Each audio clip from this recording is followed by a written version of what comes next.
Écoutez, je trouve que c'est regrettable que un élu qui vient d'une minorité qui a été martyrisée pendant très longtemps du fait de l'apartheid se trouve dans la même situation que l'ancienne population dominante, à savoir cette espèce de généralité dans la plupart des pays dans le monde, que les dirigeants sont corrompus ou oublient qu'ils devraient être des modèles et montrer qu'ils sont à l'écart de toute déviation de l'honnêteté et du respect qu'ils doivent au peuple qu'ils sont chargés de gouverner, à savoir donc éviter à tout prix de se trouver mêlés à des questions de corruption ou autre chose. Donc je trouve cela dommage. Cela dit, on ne peut pas savoir non plus ce qu'il y a derrière des informations officielles, que c'est une personnalité, je n'en sais rien. Je sais que par contre,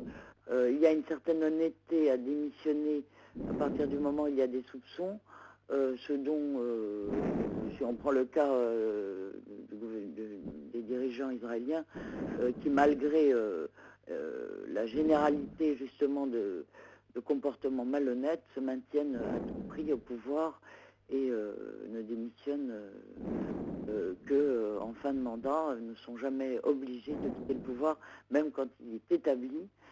qu'ils ont fraudé la loi ou qu'ils ont même commis des actes répréhensibles sexuellement, etc. Donc voilà. Écoutez, je pense que c'est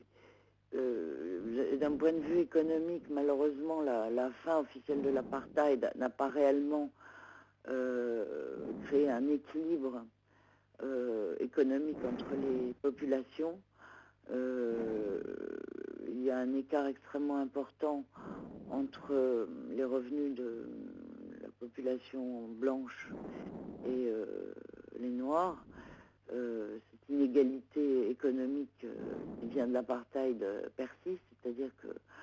le contrôle économique est toujours exercé en fin de compte par la population blanche. C'est théoriquement un régime démocratique, mais on dit parfois que les